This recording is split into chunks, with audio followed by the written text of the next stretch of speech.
When you know that you are queer, but your favorite drink is beer, that's gayish. You can bottom without stopping, but you can't stand going shopping, that's gayish. Oh, gayish, you're probably gayish. Well, life's just too short for narrow stereotypes, so it's gayish. We're also gayish. It's Gayish with Mike and Kyle.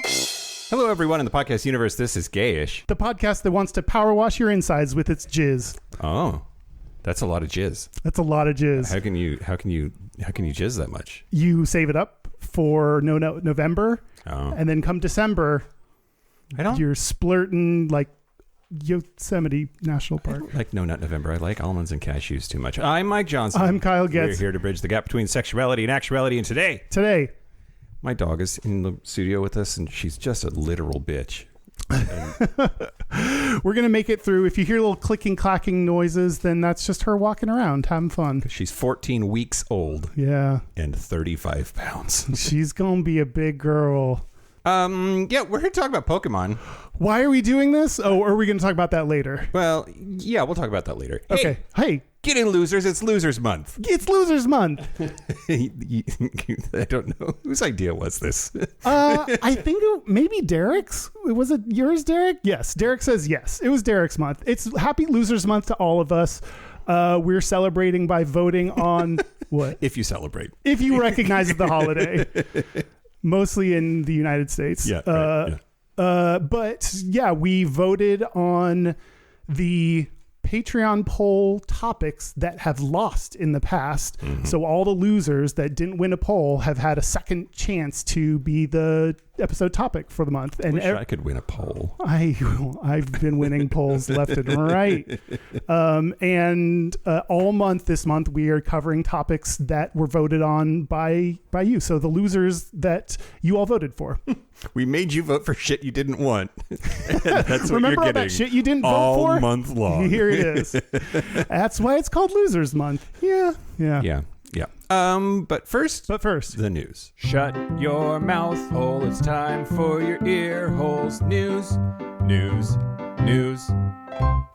the first, Kyle. We're talking about Pokemon. Comes from Japan. Yeah. Bad news out of Japan. Oh, great. I was going to say on theme and get excited about it, but not so exciting, I guess. Yeah.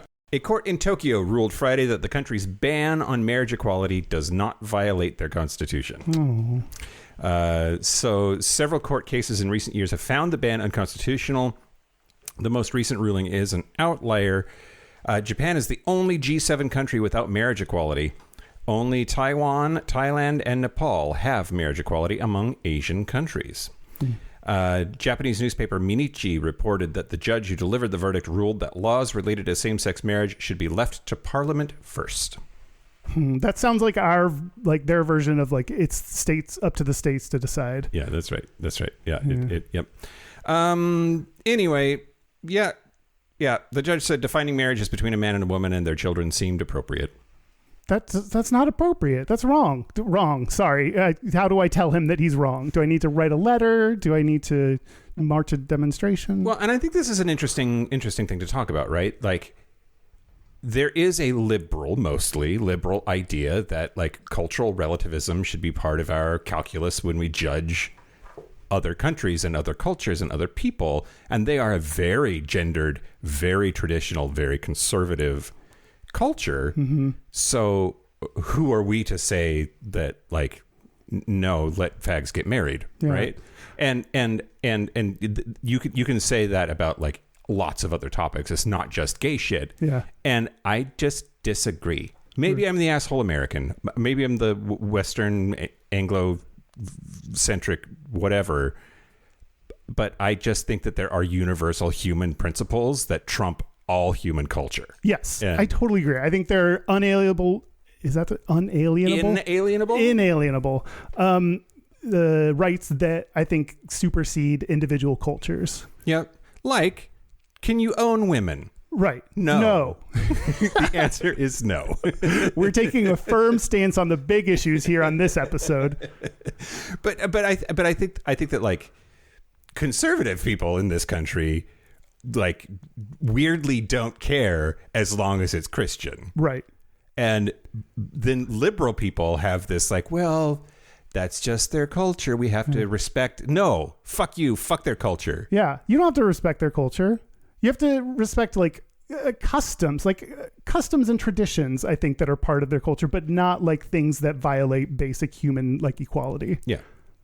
Which this does. Yeah. There's just no room for nuance anymore, Kyle. Oh, it's old ons.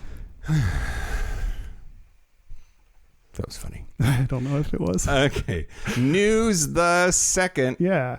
Everything's bad and you should feel bad today, Kyle. Uh-oh.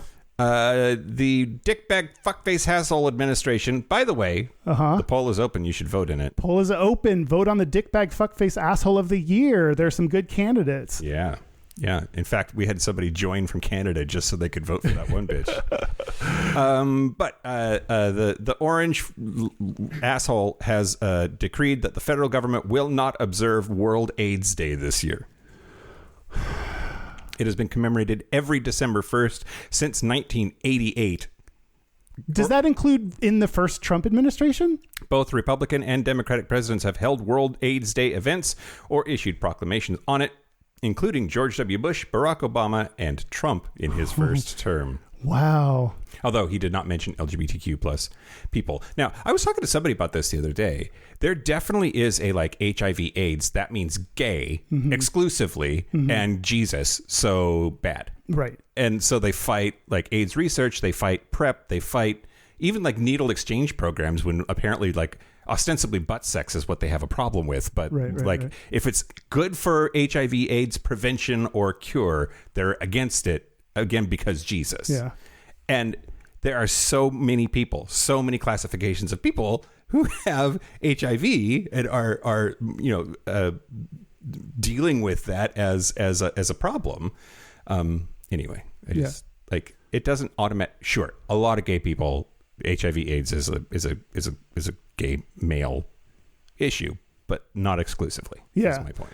Yeah, it's really fucked up when even I feel like the most right-wing Christians should don't you care about caring for the sick and the needy, or isn't caring Absolutely for people not. part of I think people that have HIV are part of the group of people that you should put more time and effort into, and it's fucked up how they can be against it and know everyone's fine with that. Everyone's like, yep, that's just their policy.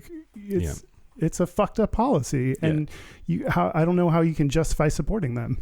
And Jesus is explicitly says be nice to immigrants. Yeah, kind of breezed over that chapter, I'm sure. All right, Kyle, she's a sleepless podcast like the wind. Okay. News the last. Yeah. This one's a good one. Oh, okay. Yeah. New York City Mayor-elect Zohan Mamdani has appointed a trans woman to his transition team, and everyone's fine with it. I'm sure. I mean, who better to know about transitions than a trans woman? Well done. On theme. Good call. His historic victory in New York City, which made him the city's first Muslim mayor and the youngest since 1892. Damn.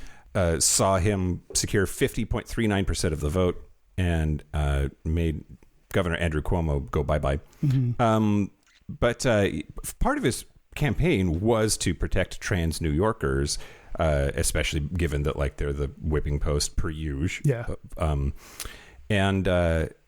So he announced that he had appointed more than 400 people to 17 transition committees to help him build his government.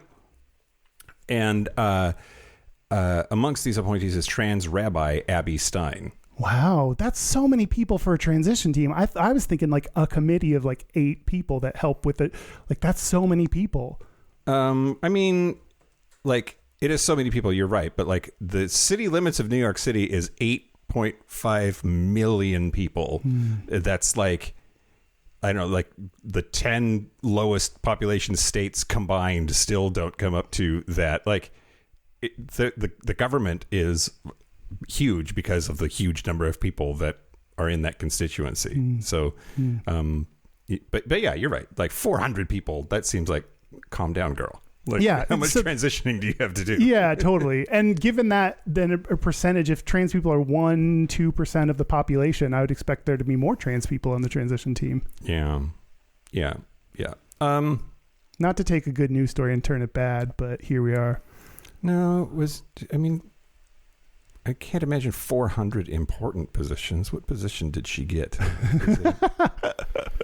Right-wing people immediately expressed outrage at her appointment, with one online commentator scathingly labeling her a, quote, transgender, an anti-Zionist, and a member of Jewish Voice for Peace / Gaza. Which, I don't, maybe? Like, Yeah, it might be. So, Matt Bernstein, who's an activist and also a Jew, said, quote, so in other words, an absolute queen. But yeah. Oh, I can't. Why won't you tell me what she's going to do for him? What are you going to do for us? What are you going to do for me, a non-New Yorker? Yeah. Well, okay. Can't find it. Okay. Whatever. I hope it's important. Yeah. I do think that, like, there's a lot of Islamophobia going on around the discussion of him and his candidacy and his now mayoral future. And the fear is, again, it's just Islamophobia, but that, like, you know, Sharia law is coming. And just know, like, you just have to watch one interview with this dude to, like, just know that, like, he's American as fuck and isn't gonna, like, start making women wear burqas in New York City or something. Like, it's just bullshit. It's just Islamophobia. Yeah. That's the news, Kyle. That's the news. Speaking of important positions, I want to thank the following new Patreon member. Thank you to Caleb Jones. That can't fuck that one up. Can't Thanks, Caleb. fuck that one unless he's like, I go by Caleb. Caleb Jones. Jones. Caleb Jones. Thank you so much for your support. If you want to get ad-free episodes a day early, if you want to use Mike's hole, it's right here. It's right here waiting. It's waiting for use. If you want to support the show, go to Gayish go to patreon.com/Gayish podcast. Yeah, do it. Okay, so we already talked about how it's Losers Month. Yeah, it is Losers Month. But which, you know, in a way, isn't it always Losers Month around here, Kyle? If you're listening to this. Then you know. Are you ready to talk about Pokemon? Let's talk about Pokemon. Why are we doing this? This one, we are going to start to reveal which one of us posted, like, which of the topics. Yeah, so the way that we did Losers Month, like, we do the Patreon bonus episode poll every month, and there's more than 10. But we took 10 of those, and Kyle nominated 5 and I nominated 5. So it wasn't a universal list of all of the losers of the poll. It was just you picked 5 and I picked 5. So that's what you mean by, like, who put this on the vote for Losers Month, who nominated it to Losers Month, and this one was mine. I think partially Pokemon, I know, is like really popular among gay men. And my boyfriend got me into playing Pokemon Go, especially when we went to Japan last year. So I'm like not a super fan, but, like, I'm aware of it. And I just thought it would be a good conversation. Yeah, that's a good way to describe me. I am aware of it. Yeah, great. If you love Pokemon, you're going to hate this episode. Now, Derek apparently is like a level 1 Ninja Warrior Master Pokemon. Yeah, he's a head champion of Pokemon Universe or something. A diamond aristocrat. Yeah. He's really into Pokemon. He has caught them all multiple times, I think. Yep. So if anybody's going to be disappointed, Kyle, it's Derek. It's Derek. It's our audience sitting right in front of us. Sorry in advance, Derek. Don't correct me. Otherwise, this episode would just be too long. We're going to try our best based on the research that we did. Sorry, you said too long and my brain went somewhere. No such thing. Yeah, okay. I'm going to talk to you about the history of Pokemon, Kyle. Okay. You didn't brag about how you won Losers Month. You basically won. You got the number 1 voted on episode topic. Oh, I mean, sometimes confidence is silence, Kyle. Wow. Someone tell that to Trump. Yeah, the lady doth protest too much. Oh yeah, for sure. Well, congratulations, Mike. I wanted to thank you, Kyle. Acknowledge your victory. Thank you, Kyle. I appreciate it. In a very supportive, non-negative way. Yeah. Asshole. Yeah. Well, although you've been just like totally defiling me every month for a while now. Yep, it's been fun. It's been a lot of fun until this point. Yep. All right. Okay. The history of Pokemon, Kyle. Sure. Did you know that Pokemon stands for Pocket Monster? I did not. Yeah, it stands for Pocket Monster. But why? It's an English word that it stands It's for? Japanese. It's Japanese. Pokemon. It was invented by one dude. His name is Satoshi Tajiri, and he is on the spectrum and loved collecting and sorting bugs. He's a bug collector from suburban Tokyo, and his whole life from childhood, he, again, collected and sorted and labeled bugs in bug collections. Interesting. And so it's kind of easy once I go into like what the universe is actually about, like what the game is that's coming up in another segment. It makes sense that this is totally the brainchild of an autistic bug collector. Like it really does. It does click. So he grew up in Machida, Tokyo in the 60s and 70s, caught a lot of insects. His friends called him Dr. Bug.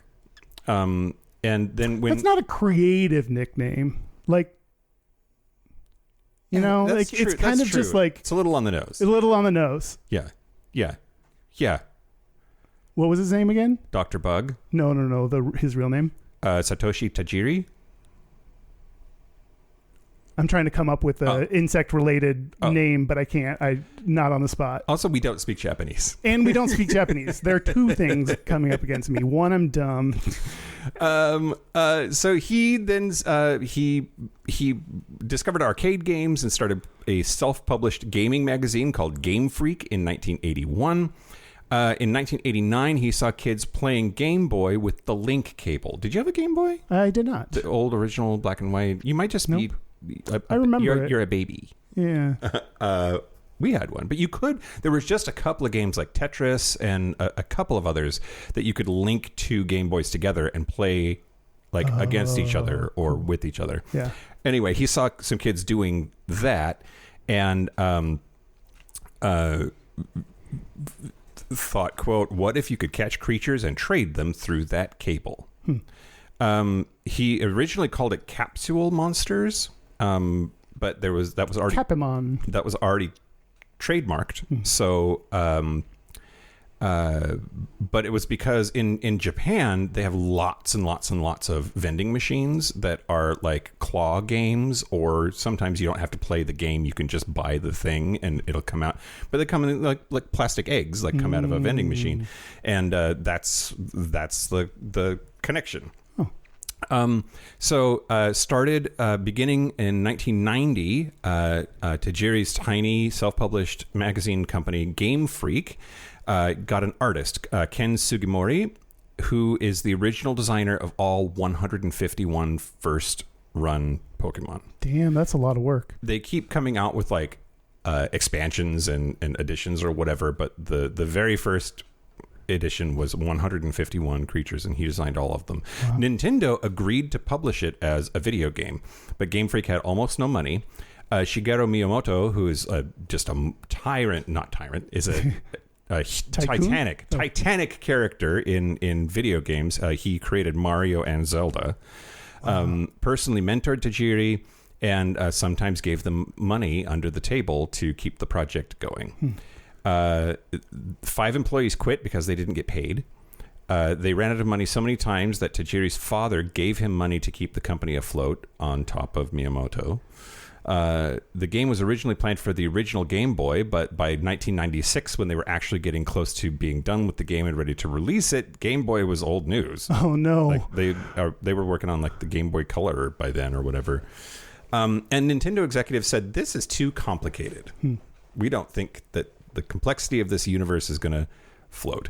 Anyway, Tajiri luckily had a rich girlfriend, later a wife, because he Note to self: get a rich boyfriend. That solves all your problems. Yeah, exactly right. He had no salary for the entire 6 years that the game was being developed, and Wow. he was just supported by her. Wow, that's a nice girlfriend. Yeah.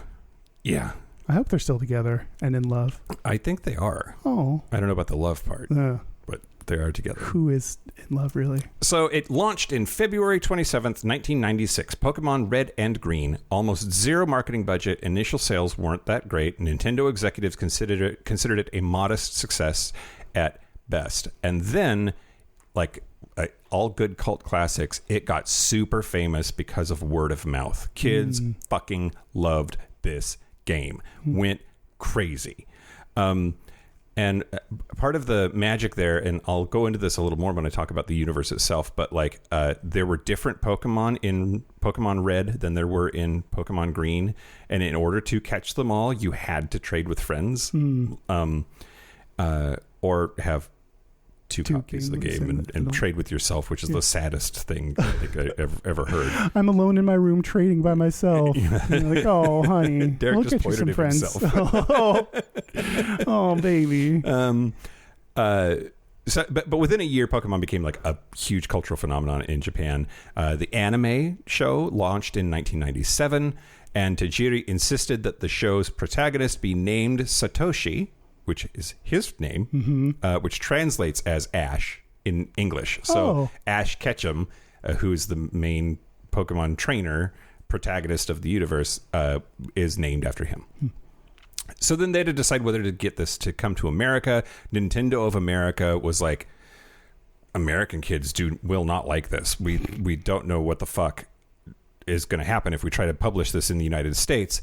And the localization team wanted to like redesign a bunch of shit for American audiences, and their suggestions included transforming Pikachu. Like lots of people know Pikachu, even if they don't know Pokemon. I even know Pikachu. They wanted to transform Pikachu into, quote, a tiger with huge breasts that looked like a character from Cats. If there's one thing I think is missing on the Frosted Flakes guy, it's a giant rat.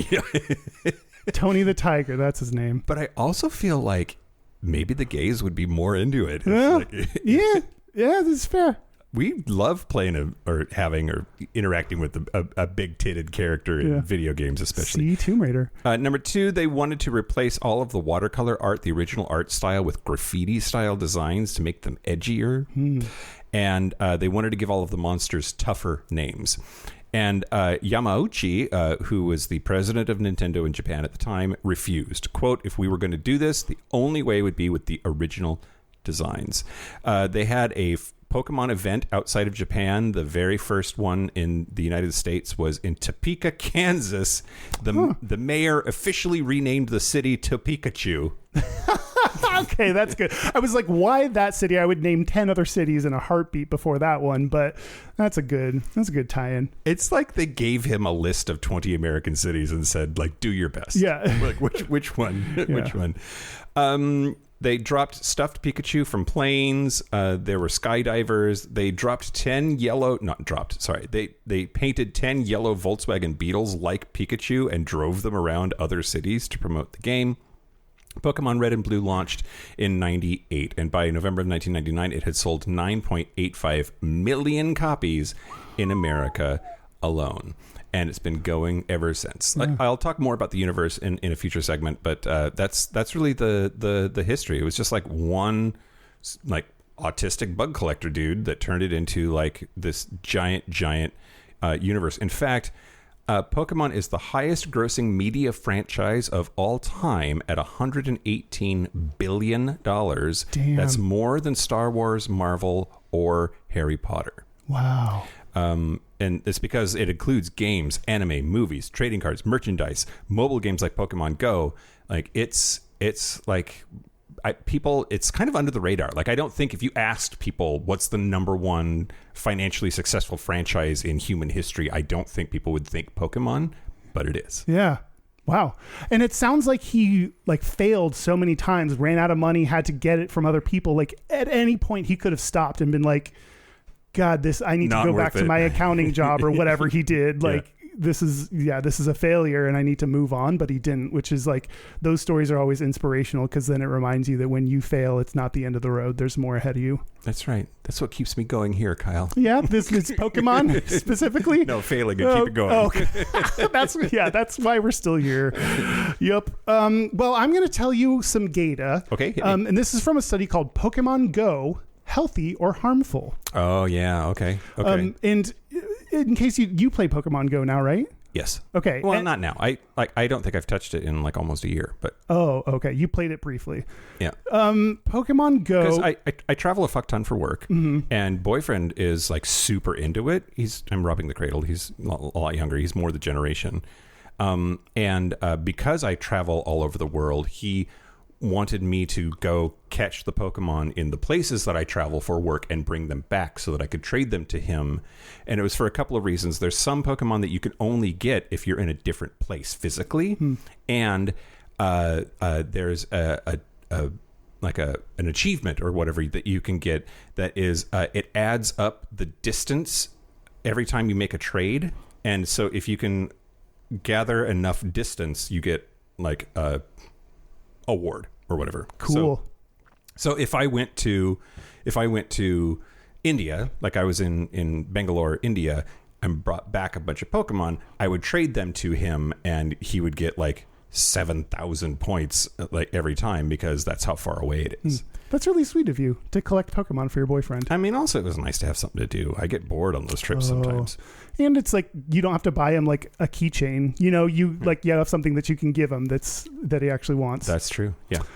Anyway, Pokemon Go is, in case you don't know, it's an app. You search for Pokemon by walking around in the real world. It's called augmented reality, in which the game and real life interact together. You find Pokemon, you catch them. That's I think all you need to know about it is you walk around in the real world to find these Pokemon. This study is by Victoria R. Wagner Green, Amy J. Watring, Thomas Castor, Jessica Kruger, Sarah Mortimer, Joseph A. Dake. And this appeared in the American Journal of Public Health, which is a peer-reviewed journal. Came out in 2017. Great. So within 3 months, the Pokemon Go was released in July 2016, and within 3 months, it had been downloaded more than 550 million times and had made more than $470 million in sales. Yeah. Pokemon Go, as of 2017, it said Pokemon Go is still downloaded more than 700,000 times each day worldwide. So even after its release was its biggest month. But even after that, people are still downloading it at an alarming rate, I guess, is what I would say. And when it came out, the media reported on both the benefits and the negative side effects of the game. So on the negative side, news stories suggested there were car crashes, pedestrian injuries, trespassing, and even muggings. I don't know. I'm going to mug you for your Squirtle. Like, I don't know what the... Oh, well, no, it's not. I don't think it has anything to do with the game. It's just that the game encourages people to physically walk around and they're like distracted and on their phone. And if there's a training gym that is like in the Skid Row horrible crime rate area of town and you just like follow it, trying to catch them all. Yeah, with your phone out, like saying, hey, come find me. Okay, I get it. On the positive side, it got people physically out of their homes into the real world. So they these researchers wanted to get actual data to help decide how it was faring. Okay. They did a local convenience sample survey of 662 adult players who were intercepted, like a football, in public locations while playing the game. So they found actual people playing the game, which that's fun to like... You look like you're playing Pokemon Go. Yeah. You got Pokemon Go face on. They went out to catch them all. Yeah, they caught all of them that are catching them all. Yeah. So the potential harms. One study, not this one, but they reported on a previous study that found more than 100,000 tweets over a 10-day period depicted distracted driving while playing Pokemon Go. Among these tweets were tweets about 14 different traffic accidents caused by distracted drivers. Sure. Which, that game is so hard to play when you're driving. Oh, yeah? Because you've got to be, like, physically close to the thing, and cars notoriously move. Yeah. You're, like, trying to get the shit done before the light turns green. Jesus. Yeah. Yeah. You're like on the highway trying to like slow down to catch it before you. Yeah. That makes sense that's so many tweets featuring distracted driving. And then on top of catching it, you're tweeting about trying to catch it. Right. Yeah. You're doing several layers of bad there. Yeah. So what this study did is ask them the percentage of, they asked the people what kind of activities they did while playing the game. And so here are the activities people did while playing the game. 43% were biking while playing. That makes sense. Yeah. That's probably the most efficient way to like catch them all. Yeah. Not very safe though. If you're playing while biking. Oh, like don't be on your bike. I just mean like getting from A to B. No, they were playing on their bike. These are activities they're doing while they're playing. I hope they had their helmets on. Yep. Walking without paying attention is 32% of people. Okay. Yeah, I'm in that group. Yeah. Yeah. Have you ever like bumped into something because you weren't paying attention? Yes. Okay. Or like people. Yeah. Like it's a lot harder to avoid hitting people when you're like looking down at the ground at your phone and walking. Yeah. And the shit that you do, there's more shit to do in places that are busier parts of the city that have more people and obstacles and like shit to run into. Yeah. This is a little less dangerous than the car one, but still important. 38% sacrifice sleep to play greater amounts of the game. Okay. What? Dude. That just like that happens. I get it. Yeah. But that game you've got to move around. Like unless you've got like stuff close to, like there were like 4 Pokestops near the apartment that Boyfriend and I rented last summer before we bought this house, and I would definitely like hit those 4 stops from bed because I could. I would have to walk to a Pokestop from here because we're out in the suburbs. Maybe people were walking to stops and instead of sleeping. There's just not much you can do while sleeping or not sleeping. Right. But, yeah. 27% were driving while playing. More than a quarter of people. I don't like that. That's a lot of people. Playing in areas they do not feel safe was 14%. Yeah. And entering private property was 11%. Okay, yes, girl. Yeah, you're right. Cutting through that yard would make it easier to get over to the Pokestop that's a block down. Go around. But sometimes isn't there a Pokemon in the middle of like private, do not enter, trespassing forbidden kind of places? Yeah, maybe. Okay. I mean, yes. But also, like, that doesn't mean that you have to go in there usually. Like, you just have to be close enough. You don't have to be, like, exactly on in top there. of it. Oh, got it. Okay. Now, I do think that means that, like, you could be on the sidewalk in front of a person's house and they're, like, looking through the drapes at you, being like, what the fuck are you doing, you weirdo? And you're trying to catch something out of their backyard. Someone, like, pointing their phone at your house from the sidewalk? That's creepy. That's really creepy. Sounds like Grindr. Oh. Or Sniffies. Walk around to triangulate their position. It has been noted that Sniffies looks like Pokemon Go. It's a map with little bubbles on it of like here's, except it's dicks. Yeah. Right? Yeah. And it's harder to catch them. Yeah. Well. Depending on who you're messaging, I guess. And among the demographics, men were more likely to play while driving, biking. They were more likely to play in areas where they do not feel safe, and they were more likely to enter private property to catch Pokemon. That all checks out. Yeah, I think of men as being less risk averse, and more willing to put themselves in danger because men feel like they own everything. Asterisk dumber. Dumber. Yeah, totally. And players who were aged 24 or younger were also more likely to engage in risky behaviors than their older counterparts. Yeah. So if you're asterisk young, dumber. Yeah. Yeah.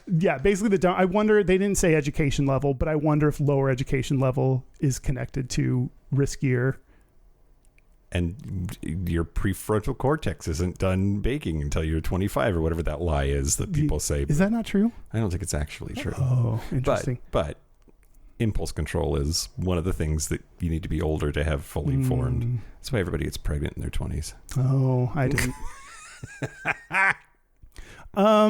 Potential benefits. Yeah. They asked participants to name or to say how many days they got 30 minutes or more of physical activity, both before and after they downloaded the game. They found that before they downloaded the game, 31% of respondents met the recommended activity levels. Yeah. 75% met the recommended activity levels after starting the game. So there was a significant increase in the number of people achieving the recommended amount of exercise. So, of course, in conclusion, they did not say whether it was harmful or helpful. They didn't say yes or no. These things are really difficult to compare. They did talk about how this could both help as a solution for obesity, help people get out in the real world, visit parks and museums and local infrastructure. At the same time, there are risks like distracted driving that can be life-threatening. And there was a need. They mentioned safety features are needed in cars specifically. I don't know why they didn't talk about safety features in the Pokemon app itself. I mean, they implied that there are a lot of technology channels in which updates could help, but like I'm surprised they didn't harp on the app itself. Could probably tell when you're driving and do something different. Even fucking Waze will say don't type and drive. Like this is a driving app. Like great, I'm gonna type on you to go where I need to be. Yeah, I don't know. They also said education and public policy efforts will be critical to limit the morbidity and mortality. So those were some of their recommendations. That's the Gata. Well, okay, I want to talk to you about the Pokemon universe, Kyle. Do you know stuff about it? No, I mean, not really. I know Ash and Pikachu, and I know some of the funnier named Pokemon. Okay, some of it we already talked about. The Pokemon, they're pocket monsters. They're creatures that exist in the wild. Humans catch them in Pokeballs, which is like an enslavement device. Oh, God. But we don't call it that. Nope. But you put them in prison. You own them. They live in your balls now. Pokeballs sound delicious, by the way. I would order that at a Japanese restaurant. I'll have the extra large Pokeballs, please. With salmon. Yeah.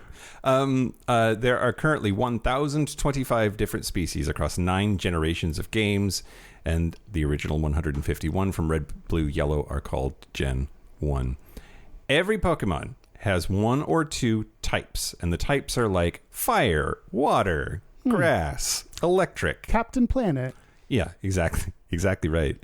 And then there's like weaknesses or strengths, like fire beats grass, water beats fire. That one makes sense. Grass beats water. That one I don't get, but whatever. Because grass soaks up the water, it inhales it, and it goes yum, yum, yummy water. Okay.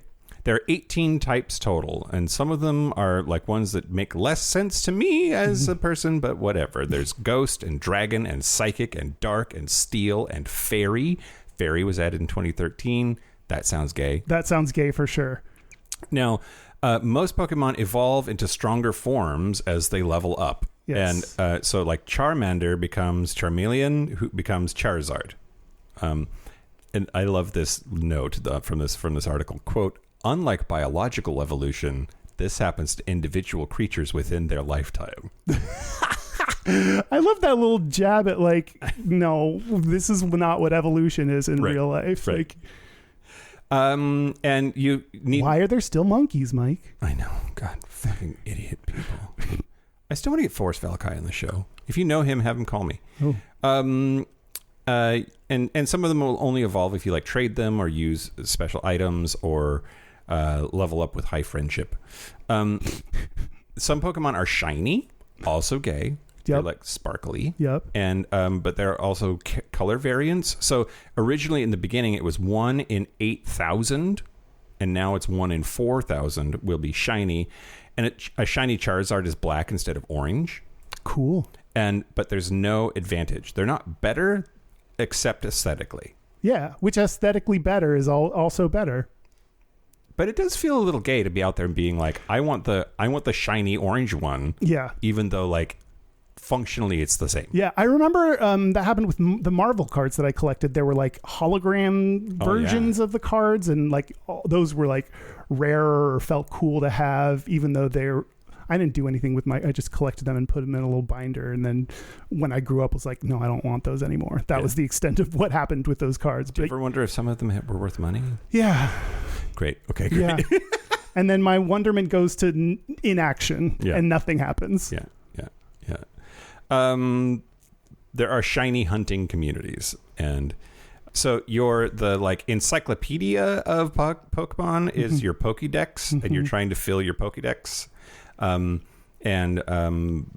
you're trying to catch them all. Is to complete your Pokédex. They release new ones all the time, again with expansions. It is marketed to kids, but there is competitive Pokemon, and a lot of adults are involved and play it. There's EV trading, effort value trading, IV breeding, individual value breeding, strategic team building, and official world championships with some significant prize money.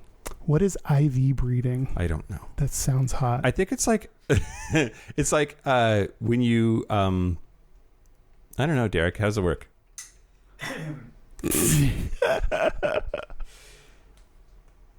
IVs are points that the Pokemon has, scores, Yeah. credentials that they have upon catching them or breeding them, and you want to be able to get them to min-max, defense or attack, right? EVs are things that you can train to add to those numbers. Mm-hmm. Mm-hmm. So IV breeding is just people breeding for specific IVs because they want a high defense Pokemon or they want something with a high special attack based off this background. Derek just said an explanation that included the word breeding a bunch, so Yeah. I don't know.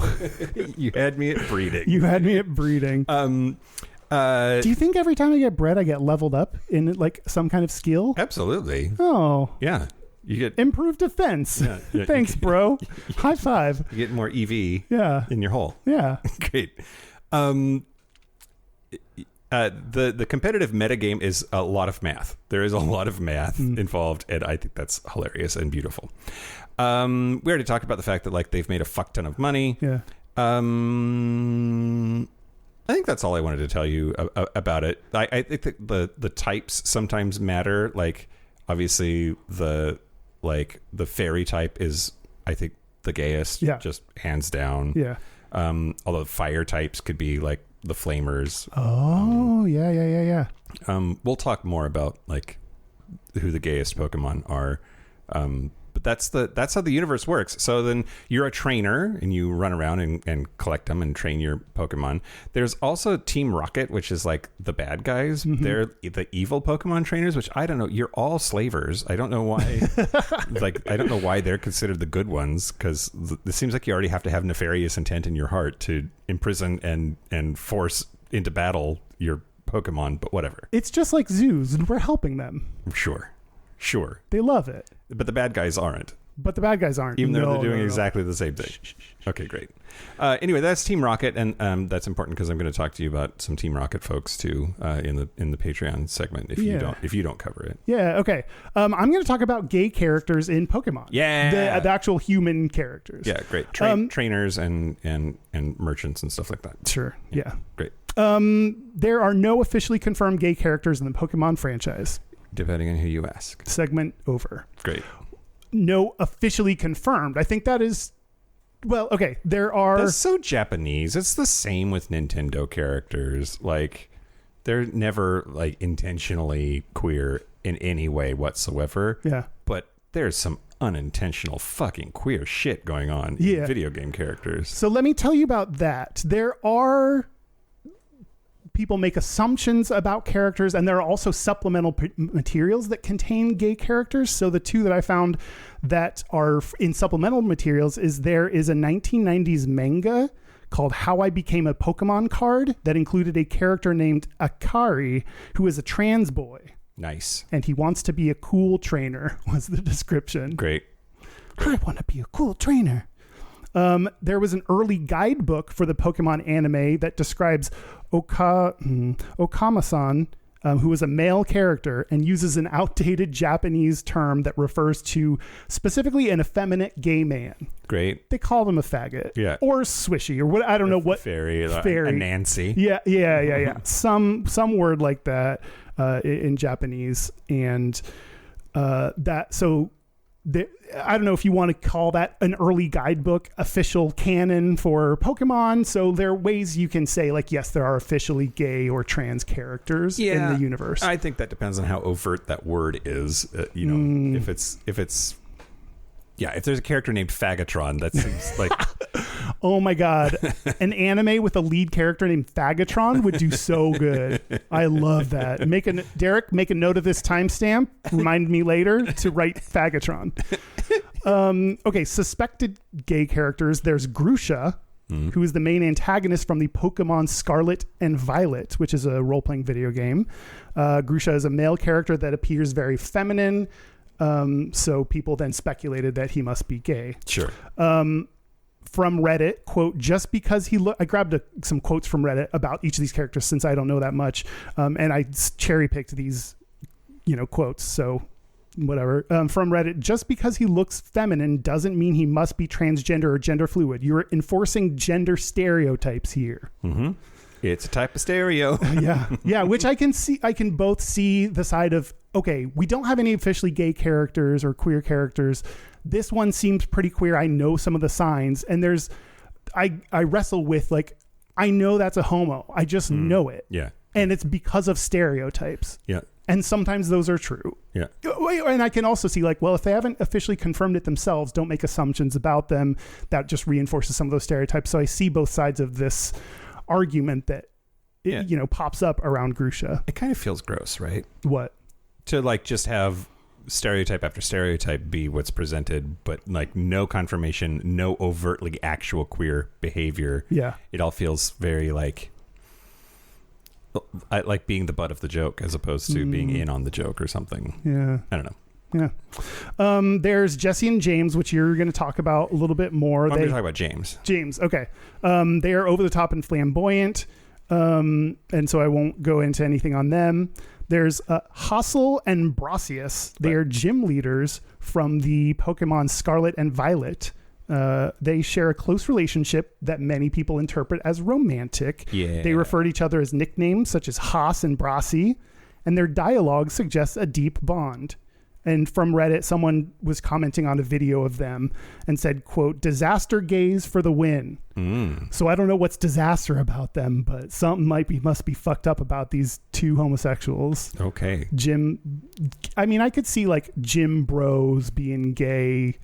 I hope they're jacked and I hope they fuck. Oh, same. On screen. Yeah.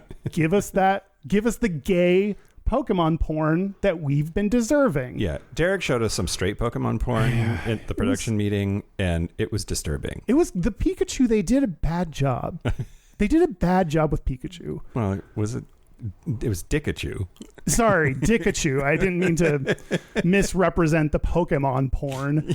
Yeah, Dickachu had a very bad. Go look it up if you really want to. It's straight. So It was straight, yeah. The dude was hot. Yeah, he's hot. Ash, or what is his name in the Pokemon series? Gash. Perfect. It's not a straight dude name. There's lastly Lily and Mallow, which are from Pokemon Sun and Moon, also a role-playing video game. They have a close relationship that fans suspect is romantic. From Reddit, someone said, quote, Lily is probably bi in the games given she has an implied crush on the player character regardless of gender. So it wouldn't surprise me if this extended to her anime counterpart. Which that's kind of cool that there's someone that has a crush on you regardless of what gender you select as your starting character. That does make that character bi. That makes sense. Yeah, Pan. Pan? Yeah. Pan. Bi plus. I don't know. I don't know either. Yeah. Those are some of the suspected gay characters in Pokemon, even though none are confirmed. Isn't it frustrating that none are confirmed, but gays love this so much? I'm sure that's a frustrating experience to be a fan of this and also have no officially gay characters. Yeah. Yeah. And it seems like it's been going on for so long and has so many different characters involved in it that you'd think. But it's still very Japanese, and like I said, that's a conservative, highly gendered culture. Yeah. That is against gay marriage. Yeah. Yeah. See the news. Okay, Kyle. Okay, Kyle. Okay, Mike. Kyle, okay. Okay. We're going to talk about the gayest Pokemon. Okay. And the way we're going to do this is I am going to first show you a picture, and you're going to describe what you see. Okay. Out Magazine did a article, so this is not just my opinion. Okay. And then I'll tell you what the name is and why Out says that they are gay. Oops. Did you see it? I didn't see that. Oh, okay, great. But I know that one's Bulbasaur. That one's Bulbasaur. How do you know Bulbasaur? I have no idea why that is. I don't remember, like, my mom's middle name, but for some reason I know that that's Bulbasaur. Okay. Yeah. It's a green. It's like if a angry turtle had its shell turned into a tulip. So it's like It's like looks like a little flower on its back. Yeah. Well, Out Magazine says Bulbasaur is either a plant daddy or a vegan lesbian. But either way, she's your favorite plant-loving queer who's here to tell you why pulling out of the Paris Accord was a mistake and says Mother Earth a lot. Oh, God. Sure. Okay, here's the next one. This is a flying Pokemon, and I think it looks like a butterfly that's maybe a little bit more insecty with giant eyes, maybe a moth of some kind. And I think their names are really on the nose, because I'm going to name it Flyerson. Okay. Its name is Butterfree. Oh, yep. See, a little bit on the nose. Mm-hmm. Also, it's kind of like if you, in the Pokemon world, eventually you're just going to sound accidentally racist. Oh, no. Why? Well, because like I'm not going to do it, but the very racist, stereotypical Japanese accent, were I to do it, part of doing it is turning your L's into R's. Oh, yeah. Yeah. Butterfree, if you pronounce butterfly, turn the L into an R and mispronounce the Y as an E, because Y makes an E sound sometimes. It's just butterfly in a fucked up Japanese way. Interesting. Butterfree. Anyway, so the butterfly is represents trans people because of the, like, first it's a caterpillar and then it turns into a cocoon and comes out a beautiful butterfly. Mm-hmm. And also, in Spanish, butterfly is also slang for mariposa for gay people. I think it's more like faggot, like a little bit more offensive than just gay person. Okay, butterfly. Shit, I should know this one. This is looks like a little dinosaur that's red and has a flame coming off its tail. Mm-hmm. This is, shit, I feel like I have this one on the tip. Is this Charizard? Well, okay, don't shake your head no, Derek. This is Charmander. Oh, I was in the... Derek, give me this. Just give me this. Who evolves into Charizard. I'm impressed with me already. If I only got those, then I'm impressed with me. Out Magazine says Charmander the baby gay. Oh. So soft and gentle, the way he whispers char char, you know he just loves his mom. And his little flame is clearly a metaphor for the burgeoning flamer he will one day be. Yeah, the flame coming off his tail. He's a flamer, for sure. Literal flamer. Yep. Okay. I'm going to screw up the name of this one, but is this one? No, this is Jigglypuff. No. Oh shit. It's like a little pink.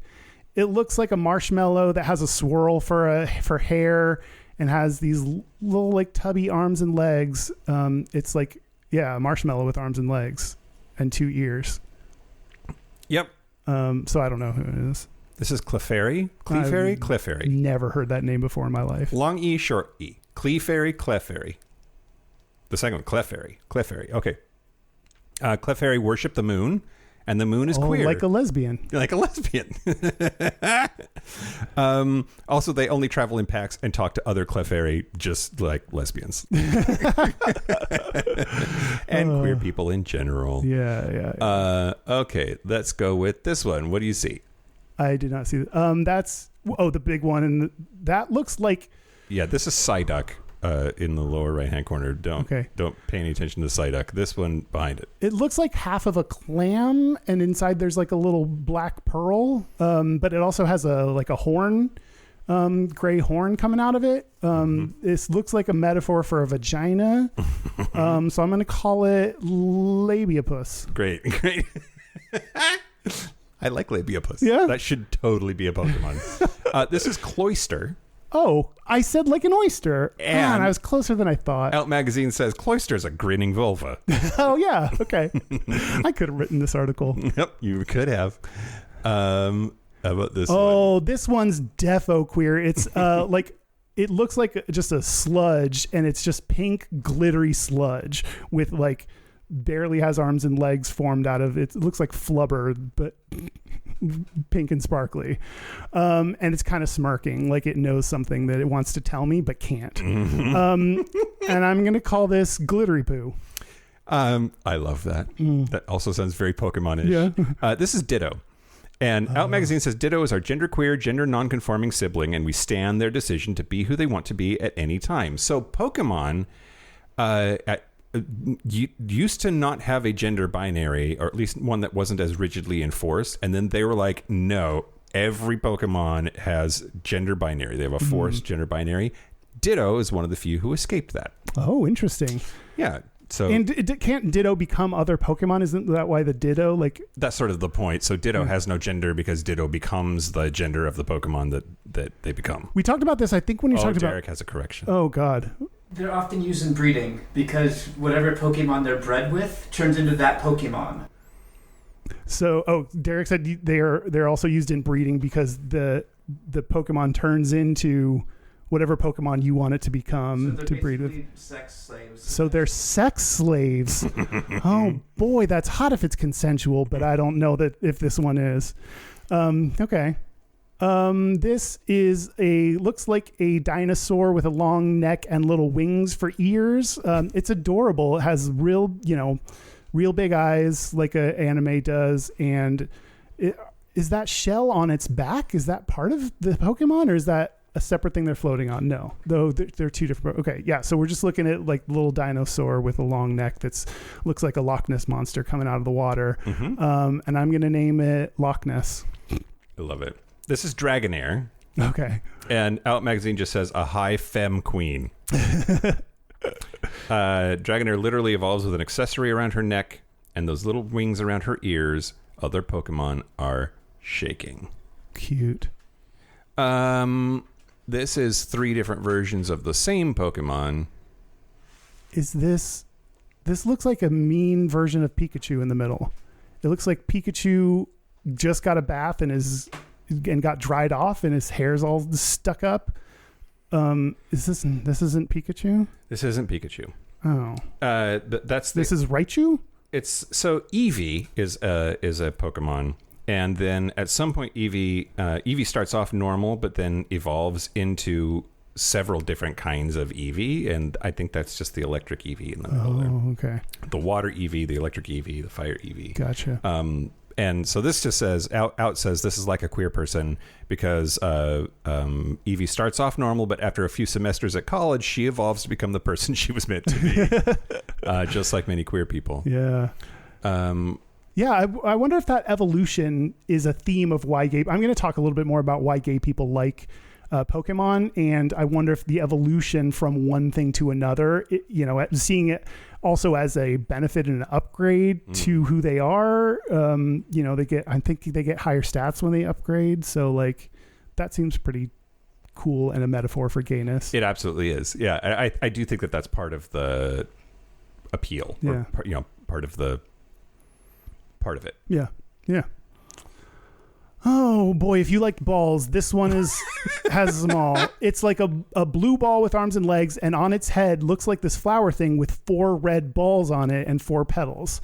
And I think this is called Baltastic. Baltastic. Yeah. This is Gloom. And Out says, Gloom is your depressed friend who sleeps around a lot for self-esteem, and she constantly has cum dripping out of her mouth. Oh my God. I'm in love with Gloom. Yeah, Gloom is drooling. Yeah, that's for sure. That's for sure a load. Yep. Let's do this one. Oh, this is like a cat that has arms and legs. Cats have arms and legs, but human-looking arms and legs, and a big, long purple tail. It looks kind of femme, cute, flying through space. I'm going to name this Catsar. Yeah, I like Catsar. Yeah, it's good. All of your names have been excellent. Oh, thank you. This is Mewtwo. Okay, so I was in the ballpark. Or Meowtwo. An annoying older cultured gay who saw that movie you just saw months ago at Sundance and hated it. This one on the right. Oh God, I hate this one. This looks like a tourist became a Pokemon. It looks very human-esque except for the black gray wings that it has for ears. They're wearing like a tropical shirt with maybe what are binoculars around its neck. It has gloves on, but it's like pinkish like a human. Tourist. I'm going to call this Visitar. Visitar. Yeah. I like that. That's fantastic. You're nailing this. This is Mr. Mime. Mr. Mime looks like a retired gay who's moving to Palm Springs. Yes, for sure. Okay, you will know this one. Pikachu. Yeah. Or if we're in the porn version, Dickachu. Yeah. Yep. What do you think? Cute, classic. Everyone knows Pikachu. Yep. But this says that Pikachu is a bratty sub. But because it's so good at being a bratty sub, it's actually a dom. I mean, the best subs are the ones in control. So maybe that's what they're referring to. Refuses to go into his Pokeball, refuses to do what he's told in general, but is a loyal sub. Oh. Okay, how about this one? This is, I don't know. The image of this looks like I was giving a blowjob to a Pikachu Pokemon, because you're looking up from its, like, you're seeing its like belly and its head, and it's got these cute little pointy triangle ears and little fangs coming out of the bottom of its lips. This is Draconic. This is Snorlax. I forgot. My dad always jokes that that's his favorite Pokemon. And Snorlax is the unofficial Pokemon of the Bears. How about this one? Squirtle. That's Squirtle. Yeah. The gayest name, probably. Yeah, oh, for sure. This is the Pokemon's name you use when you're making a joke about Pokemon. Use Squirtle. Right. Yeah, exactly. Okay, we're going to skip this one. How about this one? Oh, God. I think Derek showed me this one at one point. I don't remember. It's like black with big pink lips and long blonde hair, and wearing like a red dress with like accents over the boobs. I think this is Black Ometus. Okay. Black Ometus. Yeah, because its skin is black. You can't make this up. This Pokemon's name is Jinx. Oh, like Monsoon. Like Jinx Monsoon. Friend of the show. She's been on. A literal drag queen. And I feel like Jinx has gotten more drag-ish over time. Like this is from the cartoon, from the anime, and Jinx has gotten like more drag queen-esque with each iteration in my opinion. Anyway, you did great, Kyle. Oh, thanks, man. Let's do an Ask Reddit to close it out. Let's do Ask Reddit. And the question is, why is Pokemon so popular among gays? Well, we already talked a little bit about the evolution thing. Yep. That, like, you are something else and then you come out. And you evolve. Yeah. What? This is posted to Ask Gay Bros by a deleted user. What else do you think draws us to Pokemon? They're fabulous. Yeah, they're campy as fuck. They're so campy. Mm-hmm. They're adorable little monsters that I think we enjoy. Some of the comments, probably just more guys who grew up with it in the dating pool these days, which that makes sense. As younger, as people that grew up with Pokemon, which I feel like Pokemon was a little bit, I was too old for Pokemon when it I was came for out. sure too old when it came out. So now that we have people that grew up with Pokemon entering the dating pool, then it might seem like more and more gays are interested in it over time. Yeah. Although Derek's that much older than you, and he's a super fan. So that's true. Takes all kinds. Someone else said Pokemon is a game where you raise a bunch of cute little dudes who will eat you for breakfast. So basically, it's gay as fuck. Okay. Someone said probably because of gamer demographics. Most gay guys don't like playing games like Call of Duty or Halo or Fortnite if they're going to have prepubescent teen boys calling each other faggot over the mic all the time. Yeah. I've noticed that most gay guys prefer single player or Nintendo games rather than the mainstream Xbox and PS games that tend to cater to the lowest common denominator of straight male interests, war, sports, etc. I agree with that. Yeah. I totally agree with that.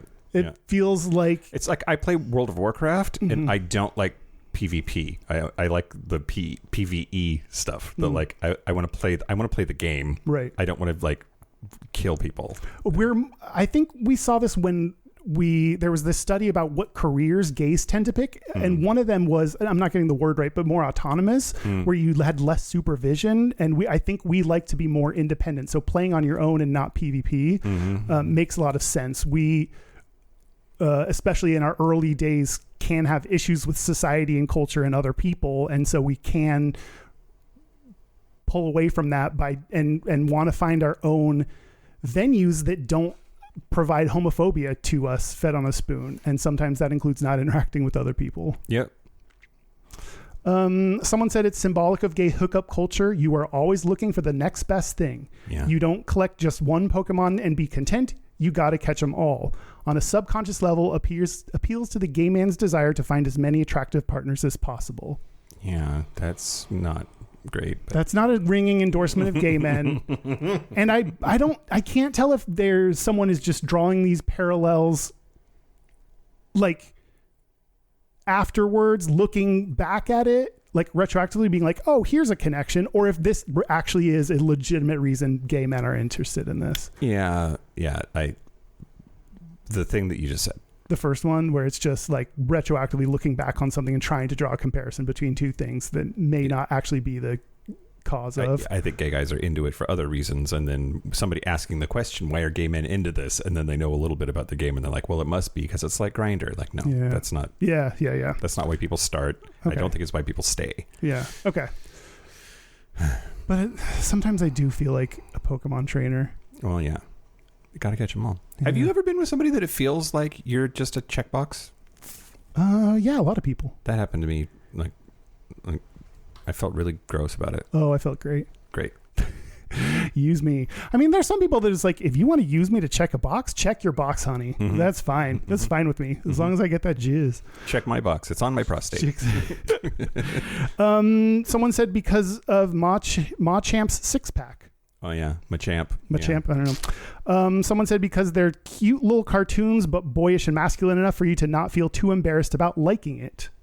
And I think there's something about, like, you have to toe the line in what your interests are as a gay person, especially when you're younger, of finding something that's okay for a man to like, but is not, like we talked about, like not the bro-y, super masked things. You have to find things that are socially acceptable to like, but still fit your interests. And I think Pokemon is something that has enough mass appeal that you're allowed to like it, even like no matter who you are. So men are allowed to like Pokemon. Yeah.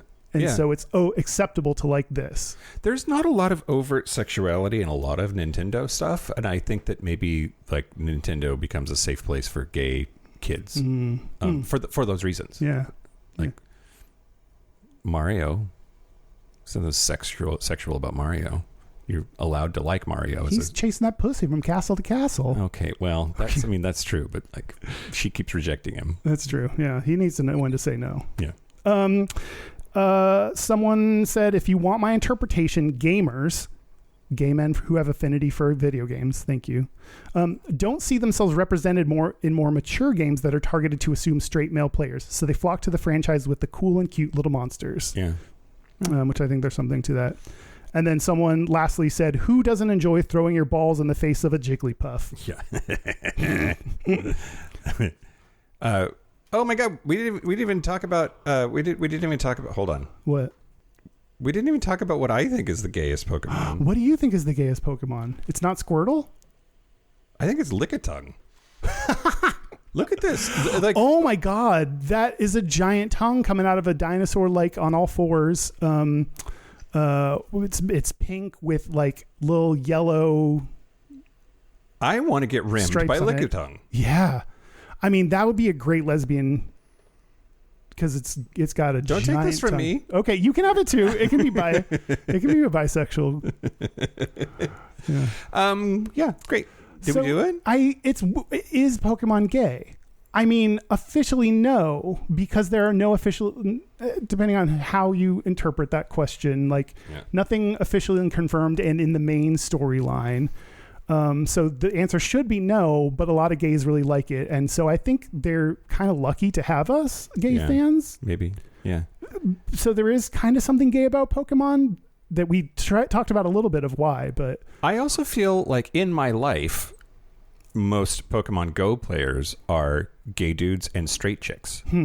And there's exceptions. I know some straight dudes that play it, but like for the most part, it's gay dudes and straight chicks.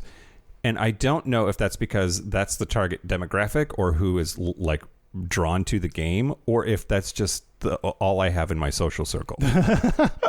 Like selection bias. Yeah, yeah, for sure. Oh, I don't know. So it's both straight and gay, and I can't, I don't think there's a perfect answer of why. Yeah. I agree. Okay. I'm with you. Okay.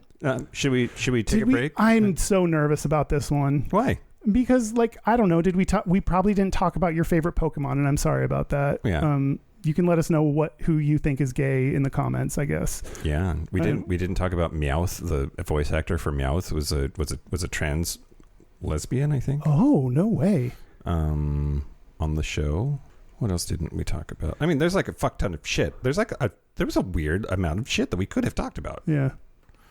Yeah. I'm going to talk about James on the Patreon segment and a bunch of stuff about that. But, okay. Okay. Yeah. Maddie Blaustein, intersex, transgender voice actress. Wow. Yep. Nice. Yep. Okay. Should we take a break? Yeah, let's take a break. Let's take a break. Squirtle break. Oh, no. This is the part where Mike and Kyle take a break. So are we back? We're back. We're back. We're going to do our gayest and straightest. We're going to do our gayest and straightest. But first, local gay bar review. Ooh. Okay. I want to talk to you about Penny Lane in Dublin, Ireland. Penny Lane is Dublin, in my something and in my something. Very high dildo per establishment ratio. Okay, this is what I wrote. Okay, this place is fucking adorable. I swear Dublin gay bars have the highest dildos per capita of any city. This place is comfy, fancy, and I love it. It was dark, but there was warm colors in there, stylish mid-century modern highlights. Wow. And dog friendly. There's dogs in there and a bunch of dog statuettes that were like part of the decor. Might be my favorite gay bar in Dublin. It might be one of my favorites of all time based on how I was feeling the night that I went there anyway. I said 4.5 dildos. I'm hoping for a 5th, but I doubt it will actually materialize. It didn't. I didn't go home with anybody. So 4.5 dildos. Okay. Wow. That's like the highest rated in recent memory. Like, it's just super my vibe. That place is super my vibe. It's cute. It's got dogs. It's gay, but like mellow. It is not an oonce dance club. This is like a warm, cozy, let's hang out but be gay together kind of a zone. Which is exactly what I was looking for. It was raining too, so like it was exactly what I wanted at that moment. Yeah. Would Dublin be your escape plan from the United States? 100%. It sounds like a place that really speaks to you. Yeah. We have an office there. I really like Irish people. I don't think they have a great food scene, but whatever. But like I just genuinely have a good time when I'm in Dublin. Nice. I think they're great people. Oh. And lots of dildos per bar. Lots of dildos per bar. Yep.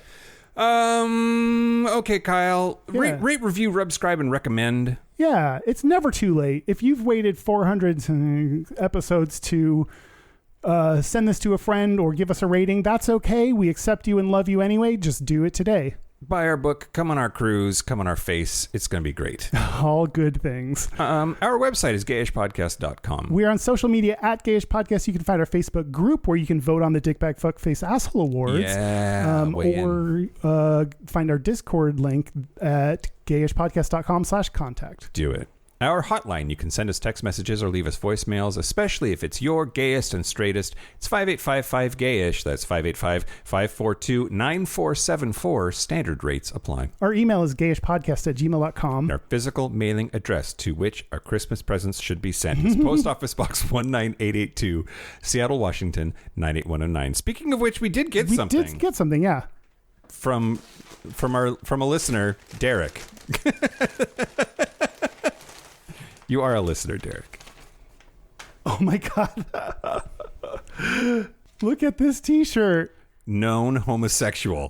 That's fantastic. That's hilarious. It's a gray t-shirt with pink writing on it on the front that just says known homosexual. Known homosexual. It's true, I am. That's fantastic. Thank you, Derek. Thank you, Derek. Say the name of the brand. Oh, the name of the brand is Raygun. Small. This is yours, right? The greatest store in the universe, Raygun.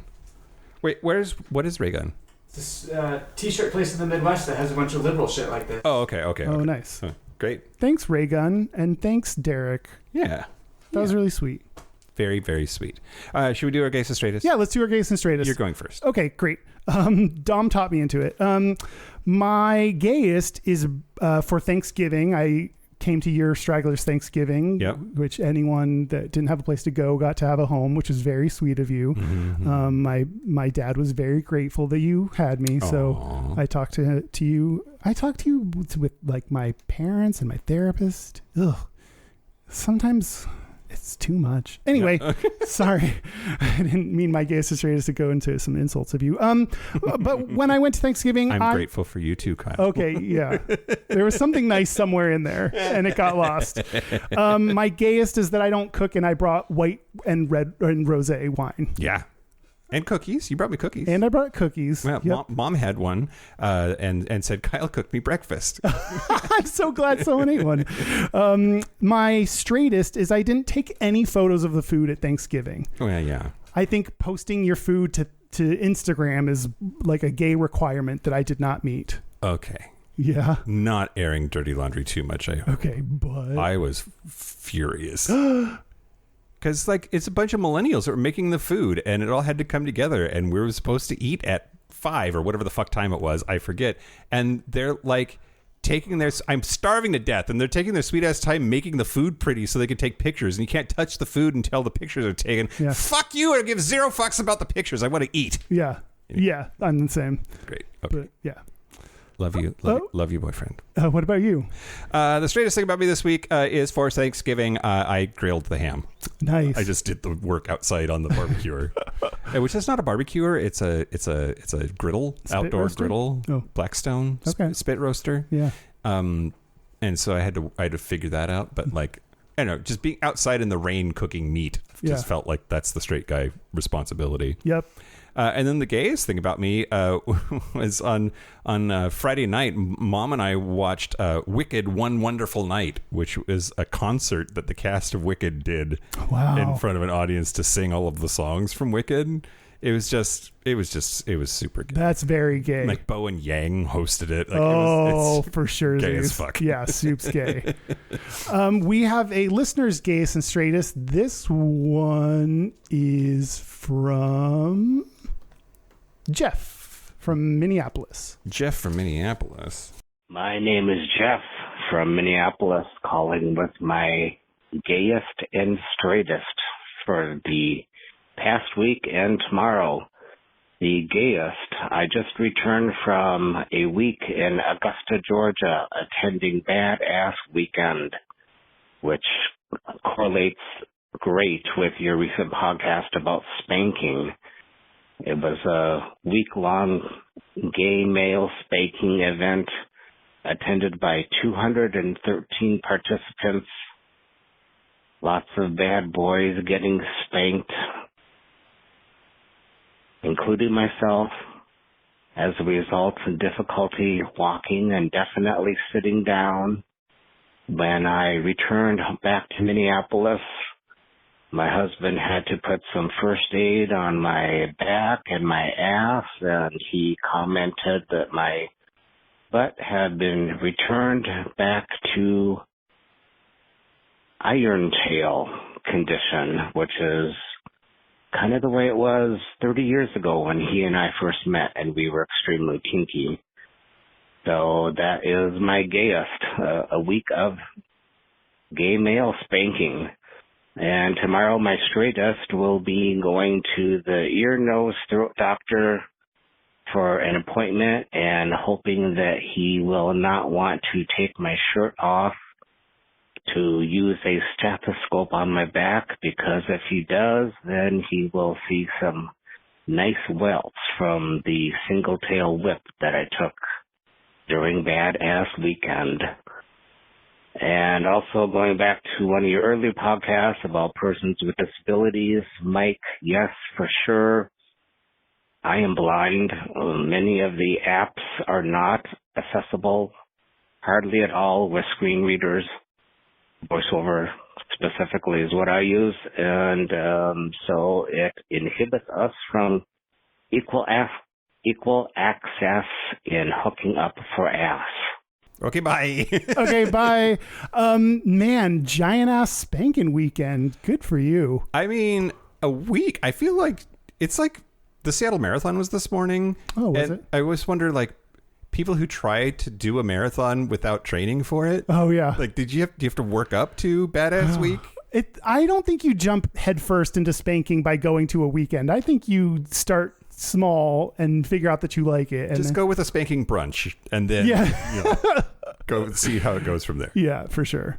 Well, thank you for leaving your Gayest and Straightest. We appreciate it. Yeah, thank you. Do we do it? Yeah. I guess that's it. Thank you to all of the Pokemon, whether you've been caught or not. Yeah. Thank you to the free roaming Pokemon, the free range Pokemon that just get to live on their own with no captors whatsoever. Exactly. And thank you to our super gap bridgers. Thank you to Locomotive, Simon Srirachi, Kaylee Adams, Kid Oliver, Kobe Gordon, Squoggle, Andrew Bugby, William Bryant, John Crowley, Stephen Porch, Yost Osel, Jonathan Montanius, Forrest Nail, Steve Douglas, Explosive Zanya, Michael Covington, Thomas D.B., Dusty Sands, A. Coleman, Chris Cachatorians, and Jerome York. Thank you for your support. Thank you for your money. That's it. This has been Gayish from the Chris Cachatorians, Catchamolatorians Studios.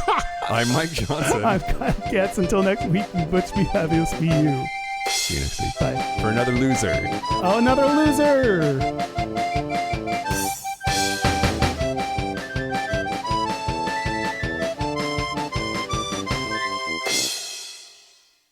Derek, what's your favorite Pokemon? Mimikyu. Okay, now we said Derek's favorite Pokemon on the Pokemon episode. Great.